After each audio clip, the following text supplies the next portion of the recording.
Hello friends, welcome to IQ ज्ञान। तो आज हम 20 अप्रैल का हिंदू न्यूज़पेपर एनालिसिस देखेंगे।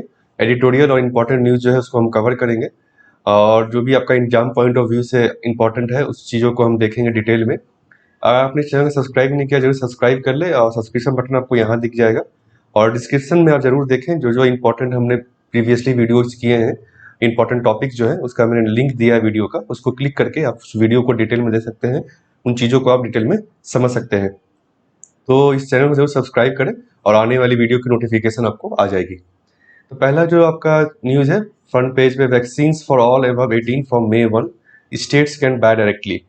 तो ये बेसिकली कल है ना सेंटर ने अनाउंस किया पॉलिसी कि 1 मई से 18 साल से ऊपर जो भी लोग हैं वो वैक्सीनेशन करा सकते हैं, सीइंग ये कैसा भी कोविड का केस जो चल रहा है। तो ये बेसिकली ग्राफ है जो दिखा रहा है कि कितना इंडिया में वैक्सीनेशन है पर 100 पीपल जो है, कितना डोजेज दिया गया है। तो इंडिया में 8.97 डोज जो है पर 100 लोगों को दिया गया है।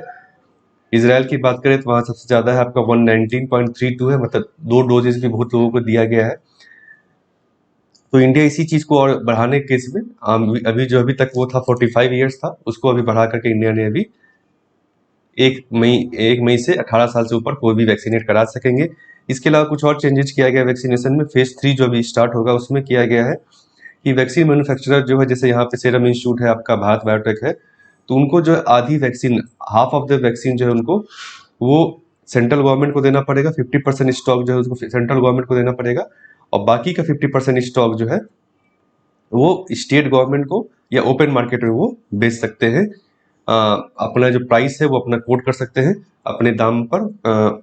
और स्टेट्स जो है वैक्सीन मैन्युफैक्चरर से डायरेक्टली जो है परचेज कर सकते हैं, इनको सेंटर पर डिपेंड होने की जरूरत नहीं है।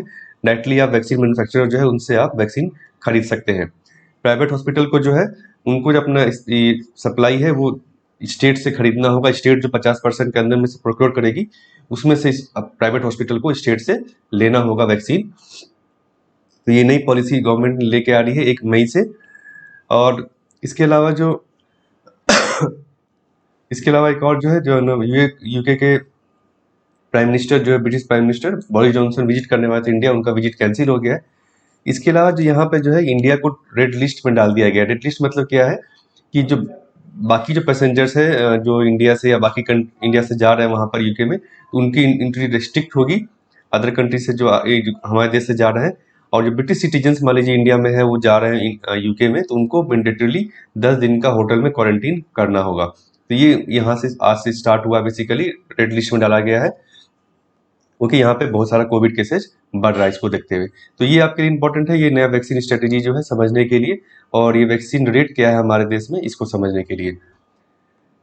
नेक्स्ट आपका जो एडिटोरियल आर्टिकल है, protecting children in the age of artificial intelligence, ये बेसिकली बताया कि आर्टिफिशियल इंटेलिजेंस जैसे तरह से बढ़ रहा है इस तरह से है ना, बच्चे या बच्चे लोग जो कंप्यूटर को यूज टू हो रहे हैं, डिजिटल क्लासेस रूम्स हो रहा है, डिजिटल पढ़ाई हो रही है, तो उसको लेकर इन्होंने एक अदर एस्पेक्ट बताया कि कैसे जो है आर्टिफिशियल इंटेलिजेंस का जो निगेटिव पॉइंट है उसको इन्होंने बताया है और कैसे उससे हम प्रोटेक्ट कर सकते हैं अपने बच्चों को स्पेशली। तो ये इन्होंने पूरे आर्टिकल में बताया है। जैसे प्रिवेसी हो गया, आपका राइट्स हो गया, उसको कैसे हम प्रोटेक्ट कर सकते हैं। तो यहाँ पे से पहले बताया इन्होंने कि एक तो इशू जो है कि सारे बच्चे जो है ये अपॉर्चुनिटी अवेल नहीं कर पा रहे हैं, मतलब कि डिजिटल ऑन क्लासेस का, डिजिटल स्पेसेस को यूज नहीं कर पा रहे हैं। तो as many as 2/3 of the world children, 2/3 जो बच्चे हैं उनके पास डिजिटल ये एक्सेस नहीं है इंटरनेट का घर पे। इंडिया में भी इसमें काफ़ी ऐसे बच्चे हैं। तो इस पहली बात तो है, मैं डिजिटल डिवाइड को, इस डिजिटल डिवाइड मतलब होता है कि जो किसी को इंटरनेट का एक्सेस है, किसी को इंटरनेट का एक्सेस नहीं है। ये जो डिवाइड है, डिजिटल डिवाइड, इसको हमें पहली बात तो भरना है ताकि हर बच्चे जो इस अपॉर्चुनिटी का फायदा ले सके जो अभी हम देख रहे हैं। इसके अलावा इन्होंने बाद में बताया कि कैसे वो जो उसको हम प्रोटेक्ट करें, आर्टिफिशियल इंटेलिजेंस का क्या निगेटिव है और कैसे उसको हम प्रोटेक्ट कर सकते हैं बच्चों को।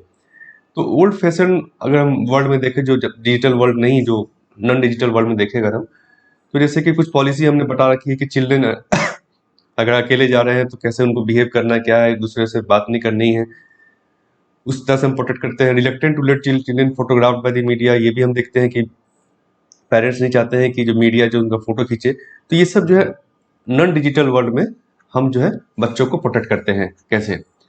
तो डिजिटल वर्ल्ड में जो आप कैसे कर सकते हैं ऑनलाइन केसेस में, तो यहाँ पे ऑनलाइन गेम का बताया उन्होंने, जैसे कि बहुत सारे वीडियो गेम्स है, चिल्ड्रन कहाँ इंटरेक्ट होते हैं, तो वीडियो गेमिंग चैट फॉरम्स है, जहाँ पे क्या इश्यूज क्या क्या है, multiple reports identify these virtual playground as honey pots. तो ये इसको हनी पॉट की तरह यूज किया जाता है, चाइल्ड प्रेडेटर्स जो है इसको यूज करते हैं ये चैट रूम्स को, वीडियो गेमिंग प्लेटफॉर्म्स को। तो पेरेंट्स को क्या जरूरत है, अभी जो देख रहे hard press to keep tab हो, तो बहुत पेरेंट्स देखते हैं कि बच्चे क्या इंटरनेट पे कर रहे हैं, क्या नहीं कर रहे हैं। तो ऑनलाइन अभी हम देख रहे हैं ऑनलाइन होमवर्क भी स्टार्ट हो गया, तो ये जो इसको देख पाना, उसको मेजर कर पाना, उसको है ना उस पर वॉच रख पाना बहुत ही मुश्किल हो गया पेरेंट्स के लिए कि बच्चे क्या करें, क्योंकि सुबह से शाम तक आप देखें डिजिटल क्लासरूम्स है, डिजिटल होमवर्क है, तो आप ये ध्यान दे पाना कि बच्चे एग्जैक्टली हर समय क्या कर रहे हैं ये बहुत मुश्किल है पेरेंट्स के लिए। तो ये जो सॉल्यूशन ये फिजिबल नहीं है कि हम उस पर वॉच कर सके। इसके अलावा जो हम देखें अगर डिजिटल,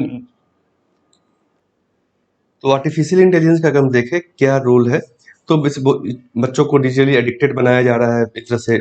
ऑलरेडी टेंडर एज से बच्चे शुरू से ही जो है डिजिटल वर्ल्ड में रह जाते हैं, फेसबुक ट्विटर या उनका डिजिटल स्कूल क्लासरूम वहीं हो रहा है, तो डिजिटली एडिक्ट हो रहे हैं। इसके अलावा हम देखें तो यूनिवर्स ऑफ फेक न्यूज़ बहुत सारे हैं वहाँ पर, अगर हम भी देखते हैं फेक न्यूज़ को वो देखते हैं, एडिक्ट होते हैं उससे, कॉन्स्पिरेसी थ्योरीज, हबरीज, ऑनलाइन बुलिंग, हेट स्पीचेस, तो ये सब बच्चे जो शुरू से देखने लगते हैं, तो ये उससे उनका नेगेटिव इम्पैक्ट पड़ता है। इसके अलावा एक और जो इम्पोर्टेंट चीज़ है एआई का, चाहे बच्चे हो बूढ़े हो सब में, वो क्या करता है आपके जो बिहेवियर जो है आपने जो ब्राउजिंग किया उसके बेसिस पर ही आपको जो नए आर्टिकल्स या नई चीज़ें दिखाता है। तो एक तरह से आपको सॉर्ट कर देता है, आपको एक आपको एक अलग ट्राइब में, आपको अलग लेवल में डाल देता है कि आपका जो बिहेवियर रह चुका पास से उसी हिसाब से आपको उसी डायरेक्शन में आपको लेकर मूव करा पाता है। इससे क्या प्रॉब्लम है, नेगेटिव क्या है कि आप जो है अदर व्यूज जो है डिफरेंस पर्सपेक्टिव को आप नहीं देख पाते हैं। मान लीजिए आपने एक चीज सर्च की किसी न्यूज के बारे में या किसी चीज के बारे में, बॉलीवुड के बारे में या किसी इंपॉर्टेंट न्यूज के बारे में, तो वो आपका जो बिहेवियर है उसको देख करके जब अगली बार आप सर्च करते हैं तो आपको उसी से रिलेटेड जो है आपको आर्टिकल्स दिखाता जाता है। या फिर अगर आप फीड में देखें, आपका फीड बहुत बार होता है तो फीड जो है उसी से रिलेटेड रहता है। इससे क्या होता है बच्चों के केस में स्पेशली, तो हम जो डिफरेंट पर्सपेक्टिव को हम नहीं देख पाते हैं, जो दूसरा पर्सपेक्टिव होगा, दूसरा जो व्यू होगा उसको हम नहीं देख पाते हैं, बच्चे नहीं देख पाते हैं। तो इससे क्या होगा, उनका जो एक व्यू है, जो उनका जो सोच है, वो एक स्पेशली कस्टमाइज हो जाएगा। आप उसी डायरेक्शन में वो अच्छे सोच पाएंगे, दूसरा व्यू को वो सोच नहीं पाएंगे, समझ नहीं पाएंगे, उसको आप टैकल नहीं कर पाएंगे धीरे धीरे बड़े जब होंगे तो ये एक निगेटिव इम्पैक्ट है एआई का, जो उसको एक सॉर्ट कर देता है, आपको एक ट्राइब एक लेवल में डाल देता है कि आप इस लेवल के हैं, आप इस सोच के हैं, तो आपको ये एक अलग से टैग बना देता है। तो ये एक निगेटिव है इसका जो हमने देखा। दूसरा एक पहला ये था आपका कि चैट फॉरम्स को निगेटिव तरह से यूज किया जा रहा है चिल्ड्रन को बुलिंग करने के लिए। दूसरा ये हुआ डिजिटली एडिक्ट किया जा रहा है। तीसरा हो गया आपका कि आपको एक अलग फैशन में सोचने के मजबूर किया जा रहा है। एआई टॉयज जो है basically come pre programmed with the own personality and voice. तो प्री प्रोग्राम टॉयज आता है, जैसे कि some even promoting enhance literacy, कुछ का इंपॉर्टेंस है, लेकिन however they also listen to and observe our children. तो वो आर्टिफिशियल इंटेलिजेंस का यही है, चाहे वो चिल्ड्रन हो या किसी में, वो आपको ऑब्जर्व करता है, आपके सोच के हिसाब से वो जो है कस्टमाइज करता है आपको क्या दिखाना है, आपको क्या नहीं दिखाना है। तो इससे ये इम्पैक्ट होता है कि आपका डिफरेंट पर्सपेक्टिव जो है वो खत्म हो जाता है, आपका एक सोच जो है वो यूनिडायरेक्शनल हो जाती है। जैसे जर्मनी ने अभी केला करके एक टॉयज था, उसको डॉल को जिसको बैन कर दिया, तो उनको लगा कि वो हैक कर रहा है और स्पाई कर रहा है चिल्ड्रन पर। लेकिन बहुत सारे देशों में ऐसी टेक्नोलॉजी नहीं है, ऐसा लॉ नहीं है जो इस चीज़ों को बैन कर सके। तो ये हैकिंग का एक समस्या है। तो पहला हम एक एक करके देखते हैं। पहला समस्या ये है प्रॉब्लम, दूसरा ये हो गया आपका, तीसरा जो है इशूज ये है, चौथा जो है आपका ये आपको हैकिंग कर रहा है, स्पाइक किया जा रहा है चिल्ड्रन के ऊपर में। उसके अलावा finally in field of education tailor learning start होगा, जैसे हम देखते हैं आर्टिफिशियल इंटेलिजेंस को यूज करके टेलर करिकुलम प्लान हो गया आपको, offering rich and engaging interactive learning experiences, but algorithm can also both amplify existing problems with education system and introduce new challenges। तो ये भी देखा जा रहा है कि नए नए चैलेंजेस उससे आ रहे हैं। And unless education performance data on children are kept confidential, तो ये जो हमने देखा डेटा प्रिवेसी की बात जो है वो नहीं दिखती आर्टिफिशियल इंटेलिजेंस में। तो ये यहाँ पे बताया गया है डेटा प्रिवेसी, जो आपका डेटा जो है वो देख रहे हैं, कलेक्ट किया जा रहा है आर्टिफिशियल इंटेलिजेंस के थ्रू, उसको एनालाइज किया जा रहा है, तो आपका डेटा जो कॉन्फिडेंशियल एनोनिमस जो है वो नहीं है। It can inadvertently type cast और ब्रांड चिल्ड्रन, ये आपको ब्रांड कर सकते हैं कि भाई जो है वो उतना पढ़ाई में कैसा है नहीं है, तो ब्रांडिंग एक तरह से हो जाएगा क्योंकि आपके डेटा जो है वो ऑलरेडी जो है पब्लिक डोमेन में है। तो ये पांचवा प्रॉब्लम है ब्रांडिंग का। अब हमको आते हैं कैसे हमको प्रोटेक्ट करना है। पहला तो क्या है, हमको इंटरनेट एक्सेस सभी बच्चों को देना जाना चाहिए। पहला ये आपका सॉल्यूशन हो गया आपका कि डिजिटल डिवाइड जो हमने देखा यहाँ पर, डिजिटल डिवाइड को हमें कम करना है। और मिटिगेटिंग हार्म्स में we need multi prong action plan, हमको मल्टी प्रोन एक्शन प्लान को जरूरत है। उसमें क्या करना है, लीगल एंड टेक्नोलॉजिकल सेफगार्ड हो गया आपका दूसरा। ग्रेटर अवेयरनेस की जरूरत है हमें, चिल्ड्रन सबकी सभी को कि है ना एआई बिहाइंड द सीन क्या काम करता है कैसे करता है उसको बताने की जरूरत है। टूल्स लाइक ट्रस्ट वर्दी सर्टिफिकेशन हमें देखने की जरूरत है, रेटिंग सिस्टम, ताकि हम जो है सही चीज़ों को, सही टॉयज हो या सही प्रोग्राम हो सही वेबसाइट हो उसको ही हम यूज करें या एप्स हो, तो ये हम सर्टिफिकेशन की जरूरत है कि सही सर्टिफिकेशन हो, रेटिंग हो लोगों का। Ban anonymous accounts, anonymous account जो यहाँ पे हमने बात की अभी हनी पॉट्स की, तो एनोनिमस अकाउंट्स को बैन किया जाना चाहिए। We need enforceable ethical principles of non discrimination and fairness, तो ये एथिकल प्रिंसिपल इसमें डालने की जरूरत है जो कि डिस्क्रिमिनेट नहीं करे बच्चों में, उनका प्रीवियसली हटाए नहीं। तो ये 6 पॉइंट्स यहाँ पे आपने देखे। We need to do harm no harm risk assessment for all algorithm, ये असेसमेंट करने की जरूरत है सारे एल्गोरिथम जो एआई में यूज हो रहे हैं कि वो हार्म तो नहीं कर रहे हैं बच्चों को, या उनके जो प्रीवियसी है या उनका जो व्यू है उनको चोट तो नहीं पहुंचा रहे हैं। In short we need save online spaces for children without algorithmic manipulation, manipulation की जरूरत नहीं, आपको ये ध्यान देने की जरूरत है मैनिपुलेशन नहीं हो, with restricted profiling and data collection. तो ये हमने देखा आप यहाँ पर डेटा कलेक्शन किया जा रहा है, प्रोफाइलिंग की जा रही है बच्चों की कि भाई आप कैसे सोचते हैं उसी हिसाब से आपको फीड दिया जा रहा है, तो ये डेटा प्रोफाइलिंग इससे हमें बचने की जरूरत है। Prevent addiction, promote attention building skills, ये हमें जरूरत है। एक्सपेंड चिल्ड्रंस हॉराइजन, ये हॉराइजन की बात यहाँ से हो रही है, पर्सपेक्टिव जो हम उसको अलग अलग पर्सपेक्टिव हम बच्चों को दिखाए वो ताकि अलग अलग पर्सपेक्टिव को समझ सके, और बड़े जब हो तो दूसरे दूसरे का व्यू को भी वो समझ सके। तो ये सब सॉल्यूशंस हैं। इसके अलावा इन्होंने बताया कि स्टेप्स जो लिया गया है recently, UN committee on rights on children ने एक जनरल कमेंट जो है 25 अडॉप्ट किया है on implementing convention on rights of children and fulfilling all children's right in digital environment. तो ये एक स्टेप जो है जिसको आप आंसर में लिख सकते हैं, क्या स्टेप्स ऑलरेडी लिया गया है और क्या लेने की जरूरत है, ये यहाँ पे आप देख रहे हैं। इशूज क्या है ये यहाँ पे आप देख रहे हैं 5 इशूज। तो ये आपका आंसर राइटिंग हो गया आर्टिफिशियल इंटेलिजेंस को लेकर के, स्पेशली फोकस्ड ऑन चिल्ड्रन। ठीक है, जैसे हम अभी देख रहे हैं काफी इंपॉर्टेंट है आपका जो ऑनलाइन क्लासेज हो रही हैं, ऑनलाइन एजुकेशन सिस्टम्स है, डिफरेंट डिफरेंट ऑनलाइन प्लेटफॉर्म्स है, तो उसमें जो है आपका ये काफी इंपॉर्टेंट रोल प्ले करता है। तो उसमें क्या क्या इशूज है, क्या क्या सॉल्यूशंस आप दे सकते हैं, क्या ग्लोबल लेवल पे स्टेप्स लिया गया है वो यहाँ पे दे सकते हैं। तो राइट टू एजुकेशन, इंडिया की कैसे बात करें, राइट टू एजुकेशन ऑलरेडी है आपका। लॉ एंड पॉलिसी है, नेशनल पॉलिसी और चिल्ड्रन है जो कि अब्यूजेस को रोकता है, इसको हम एक्सपेंड कर सकते हैं डिजिटल स्पेस के लिए भी। तो ये इंडिया के केस में आप इसको लिख सकते हैं क्या लेने की जरूरत है। तो 8 स्टेप यहाँ देखा हमने, 9th स्टेप जो है पॉलिसी के केस में हम क्या कर सकते हैं। तो इन चीजों को आप नोट डाउन कर सकते हैं आपका आर्टिफिशियल इंटेलिजेंस और चिल्ड्रन एजुकेशन सिस्टम को लेकर के। नेक्स्ट आपका है the ordinance route is bad reformulation worse, तो ये एडिटोरियल है बेसिकली, ये बताया है ऑर्डिनेंस रूट जो है गवर्नमेंट लेती है, सेंट्रल गवर्नमेंट हो या स्टेट गवर्नमेंट हो, तो वो कैसे सही नहीं है। तो इन्होंने एग्जांपल दिया है पहले, ये जो commission for air quality management जो है, commission for air quality management in national capital region and adjoining area ordinance जो है, ये दोबारा इसको प्रोमोगेट किया गया है, पार्लियामेंट इसको पास नहीं किया गया था, फिर से इस ऑर्डिनेंस के रूट से ही गवर्नमेंट इसको लेके आई है। तो डीप इशू ऑफ ऑर्डिनेंस जो है, एक ऑर्डिनेंस को बार बार इशू करना जो है वो कैसे गलत है, कॉन्स्टिट्यूशन के अगेंस्ट है, उसी को इन्होंने यहाँ पे पूरा बताया है। तो लॉ मेकिंग जो पावर है वो लेजिस्लेचर का, जिसे हम जानते हैं 3 बॉडी होती है, आपने पढ़ा हुआ पॉलिटी में। एक हो गया आपका एग्जीक्यूटिव, दूसरा हो गया लेजिस्लेचर, तीसरा हो गया जुडिशरी। ये 3 मेन जो है ऑर्गेनाइजेशन है एक डेमोक्रेसी में।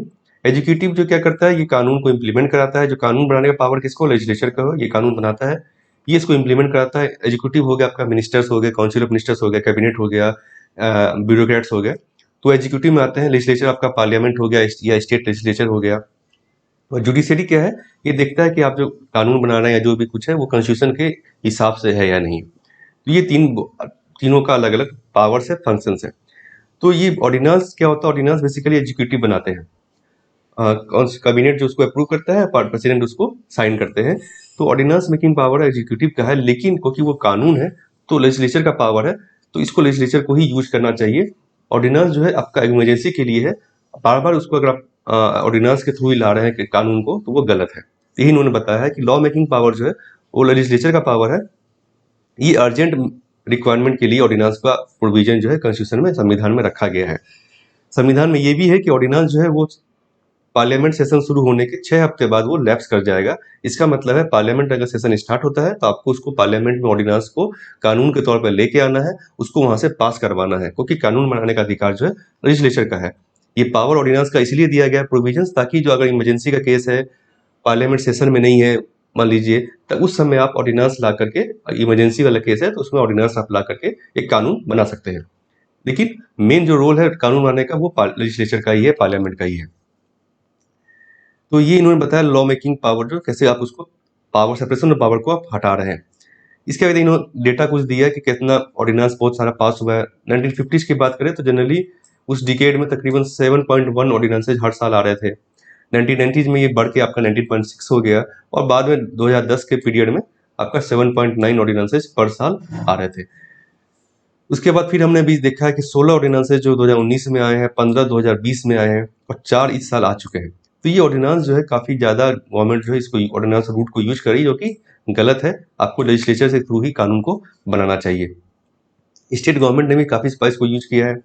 इसके अलावा इन्होंने कोर्ट केस की बात की है, डीसी वाधवा केस, ये काफी इंपॉर्टेंट केस है, जिसमें सुप्रीम कोर्ट ने रीप्रॉमुलेशन ऑफ ऑर्डिनेंस यानी री इशू ऑफ ऑर्डिनेंस के बारे में कहा था। इस केस में सुप्रीम कोर्ट के कॉन्स्टिट्यूशनल बेंच ने, 5 जजों के बेंच ने कहा था कि रीप्रॉमुलेशन ऑफ ऑर्डिनेंस जो है ये कॉन्स्टिट्यूशन के विरुद्ध है, एक तरह से कॉन्स्टिट्यूशन का जो स्कीम है उसके विरुद्ध है।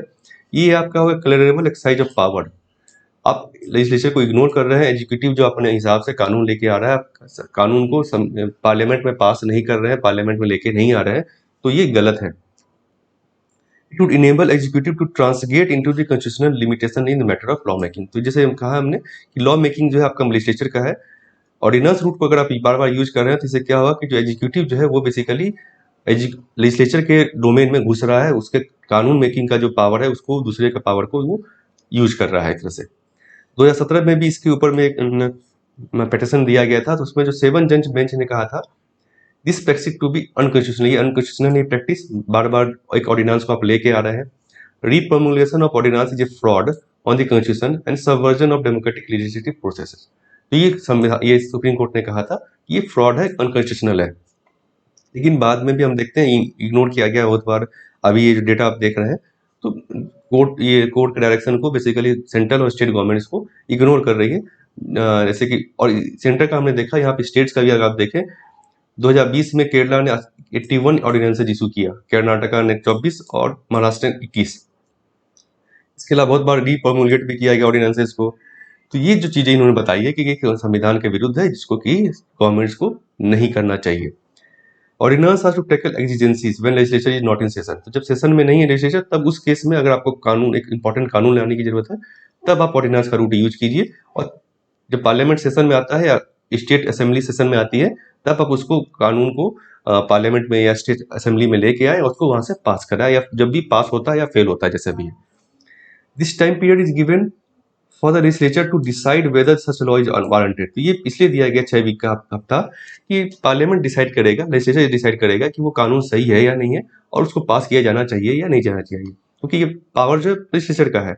Repromulgation is not permitted as that would be a subversion of legislative power by executive.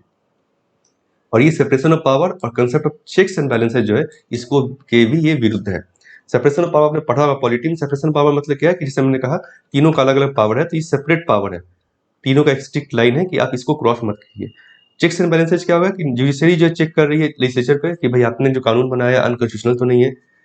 Legislature executive को चेक कर रहा है कि भाई जो आप इंप्लीमेंट कर रहे हैं या फाइनेंस आपने जो यूज किया, पैसा जो यूज किया, जो हमने दिया आपको, वो सही से आप यूज कर रहे हैं कि नहीं कर रहे। एक तरह से चेक्स एंड बैलेंसेज है। तो अगर एक दूसरे का अगर आप पावर आप यूज करेंगे तो चेक्स एंड बैलेंसेज जो खत्म हो जाएगा।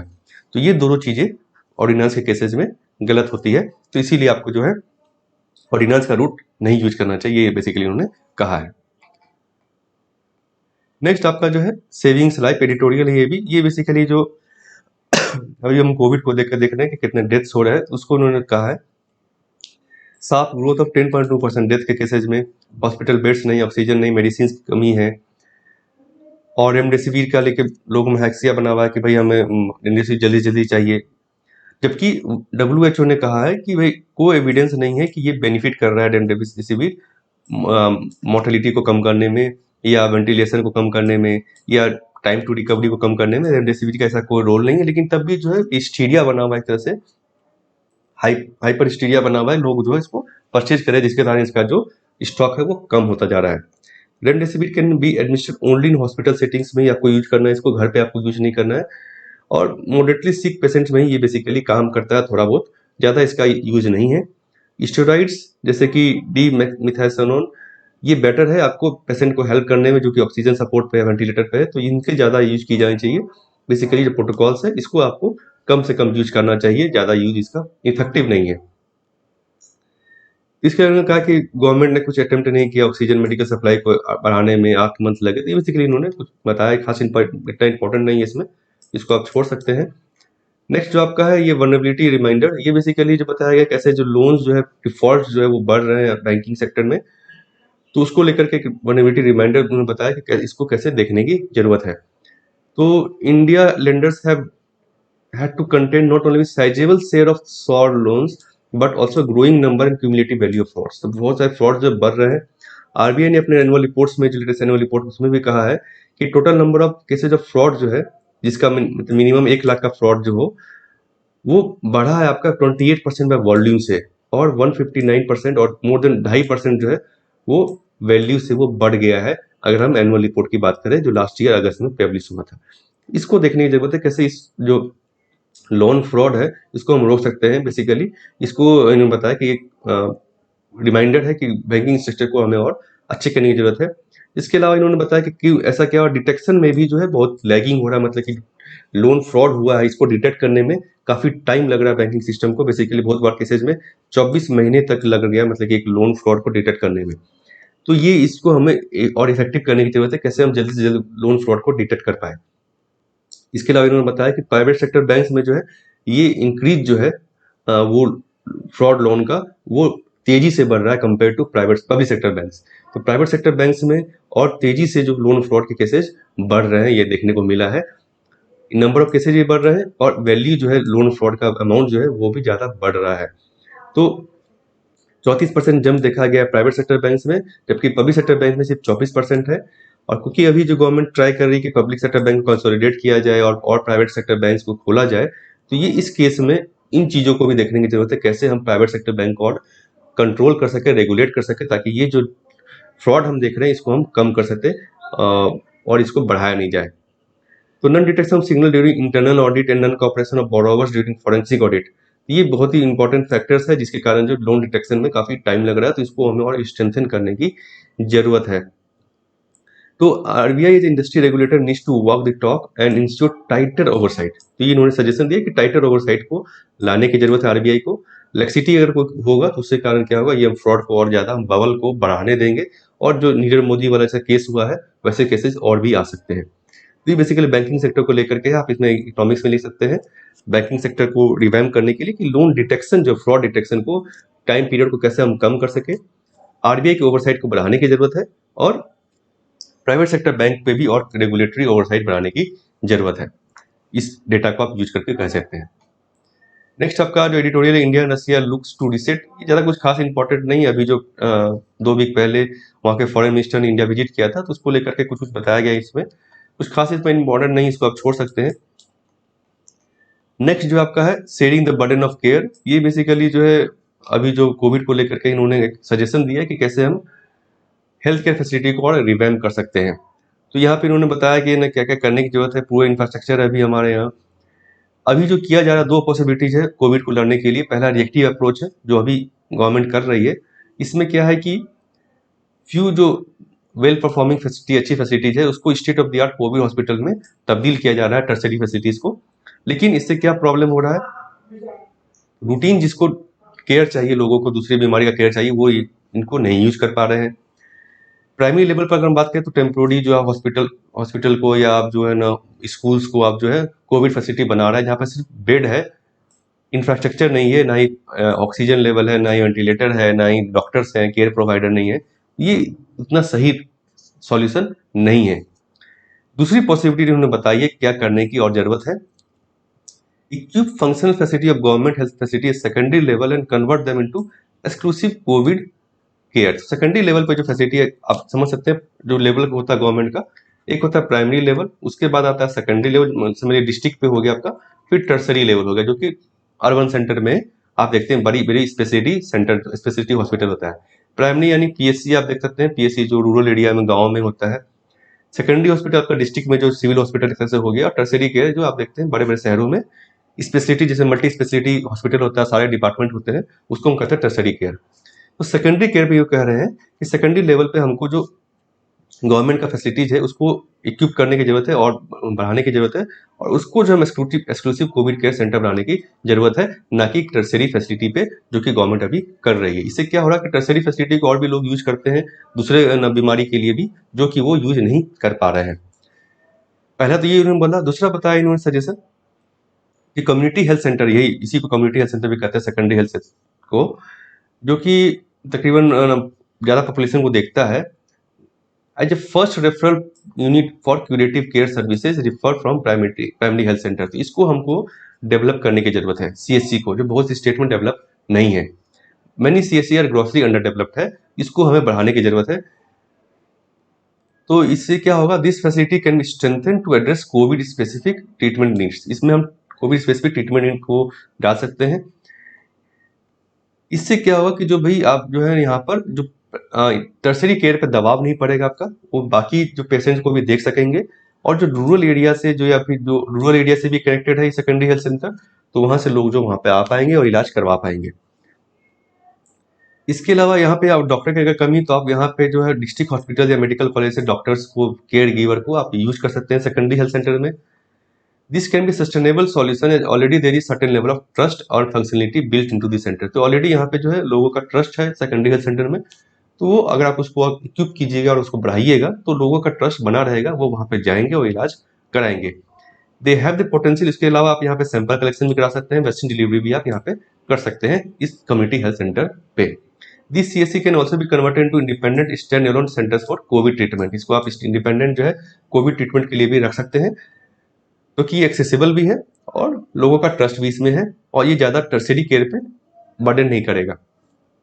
तो reduce the overload face by the tertiary facility पे जो ओवरलोड आप कर रहे हैं उसको आप कम कर सकेंगे। It is also possible to strengthen PSC near by to cater the needs of people with other creative care services, और पीएससी जो है नियर बाय जो पीएससी होती है उसको आप स्ट्रेंथन कर सकते हैं, ताकि वो अदर जो किसी को मान ली बुखार है और दूसरा बीमारी है तो उसको वो टेक केयर कर सके पीएससी।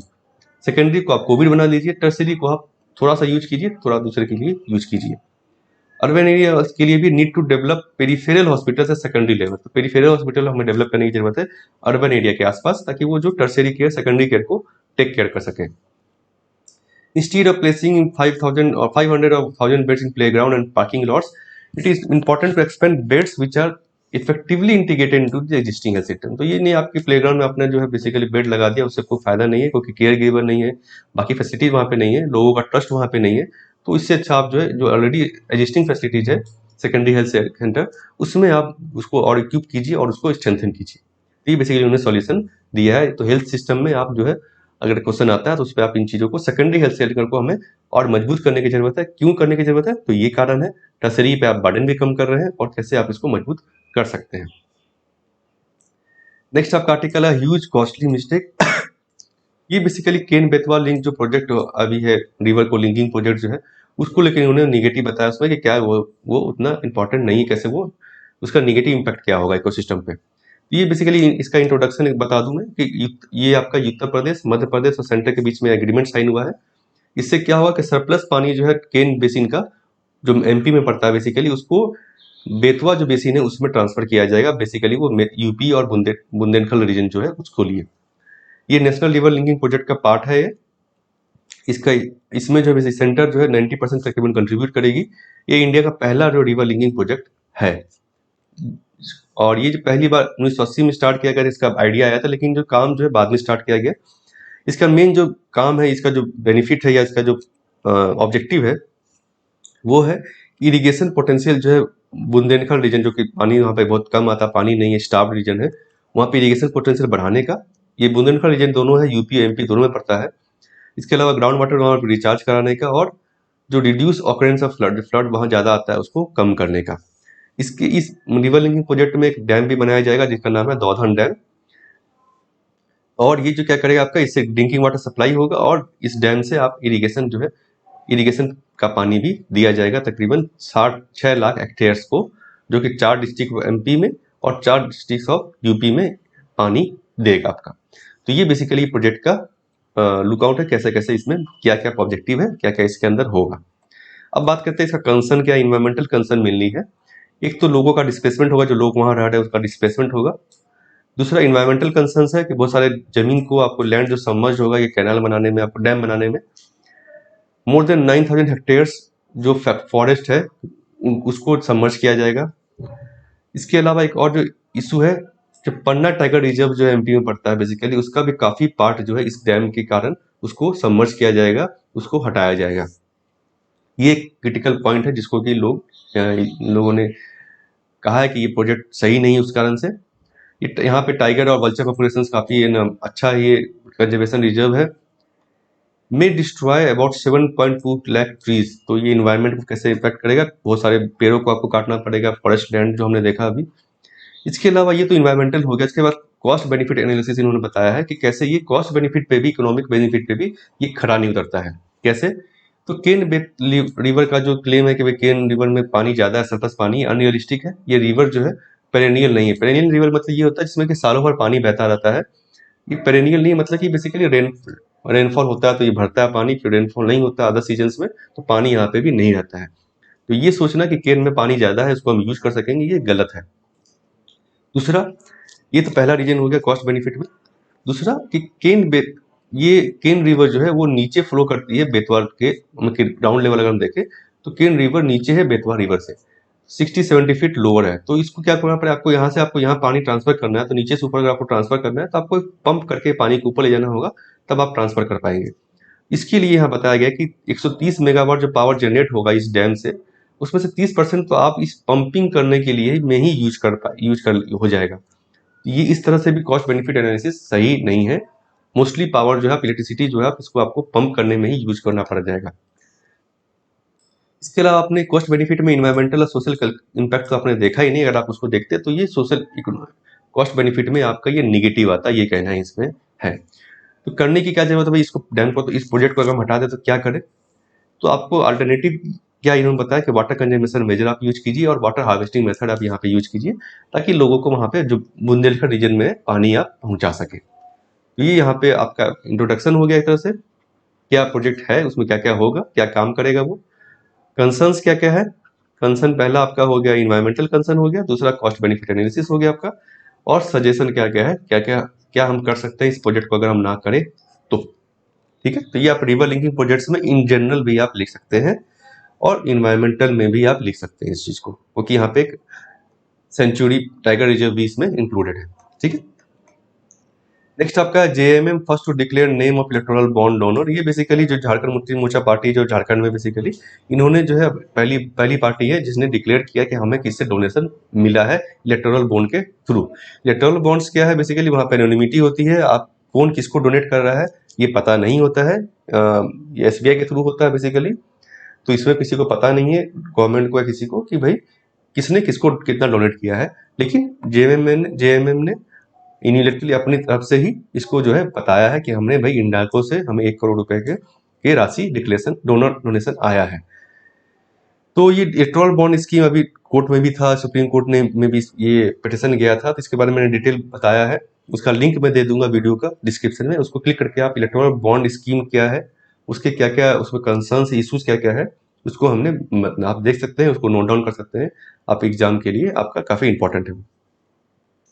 नेक्स्ट आपका जो आर्टिकल है, NASA Mars helicopter makes first flight on another planet. तो ये बेसिकली नासा की जो है ना प्रिजर्वेंस, ये मिशन, नासा मिशन जो प्रिजर्वेंस रोवर जो था उससे अटैच होकर एक हेलीकॉप्टर गया था इनजेन्युटी।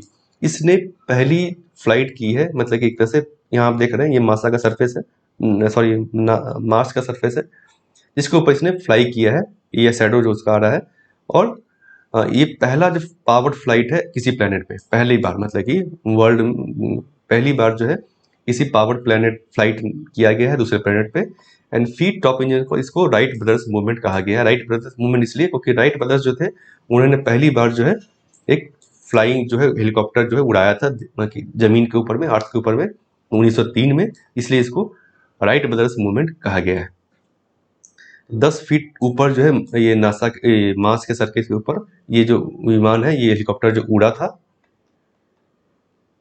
First flight of A powered aircraft on another planet, ये इसका आपका है जो ऑब्जेक्टिव में अगर आपका पूछा जाता है तो इसको आप लिख सकते हैं कौन सा हेलीकॉप्टर का नाम क्या है। और मिशन किसका है, वो नासा का मिशन है। कौन सा मिशन था, रोवर था, परसेवरेंस रोवर था। ये फरवरी 18 को वहां पे लैंड किया है मार्स पर। और इसका ऑब्जेक्टिव क्या है कि sign for extra terrestrial life जो है वहां पर ढूंढना कि कोई लाइफ वहां पर है कि नहीं है मार्स के ऊपर में। तो ये आपका बेसिकली इन ऑब्जेक्टिव के पॉइंट ऑफ व्यू से, फिलिप्स के पॉइंट ऑफ व्यू से ये इंपॉर्टेंट है। नेक्स्ट आपका RBI setups committee to review working of ARC. तो एसेट रिकंस्ट्रक्शन कंपनी जो होती है एआरसी, उसका वर्किंग को देखने के लिए basically recommend suitable measure for enabling them to meet the growing requirement. तो रिक्वायरमेंट बढ़ रहा है कैसे, अभी हमने देखा एक आर्टिकल कि एनपीएस बढ़ रहे हैं, फ्रॉड बढ़ रहा है, लोन रिकवरी कम हो रही है, डिफॉल्ट ज़्यादा हो रहे हैं।